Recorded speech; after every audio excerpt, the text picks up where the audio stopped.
అని మా సూత్రధారి సేరంత చెక్క పేడి చేసి కంసాలే ఏమేమి చేతాల వారు చేసి తండ్ర గింజామురి ఆలోగటున్నది వెలగోకు చెట్టిన కమ్మలని కొట్టే మంచిలోయ కమ్మ మాగేసినారా ఎండలోయ కమ్మ ఎండేసినారా వానలోయ కమ్మ వాడేసినారా చిన్న చిన్న గోలితో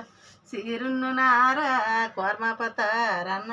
కూర్చున్నారా రామపతారన్నే పేనిన్నారా మత్స్యాపతారన్నే మలిసిన్నారా ఏమేమి నేతాలు పరిణేసుతారు కాలుకుట్టక బాప వృత్తుల్లో నేత బొడ్డినే పొన్నయ్య పువ్వుల్లో నేత వరికాలు పద్మంబు అవిరున్ను నేత వించామరించాము విసిరిన్ను నేత పన్నెండు రాటల్ల పట్టి మంచంబు పట్టి మంచమేసి పరిపెవర పరిసి బుబ్బుల పంతాల పాపన్పు పైన రాజామ తలగాళ్ళ ఆ పన్పు పైన విజయనరమిడి మిల్ల ఆ పన్పు పైన సాలూరు సన్నాల ఆ పన్పు పైన జాము విసిరిన్న నేత నాయమ్మ నా తల్లి రాఘవుల సీత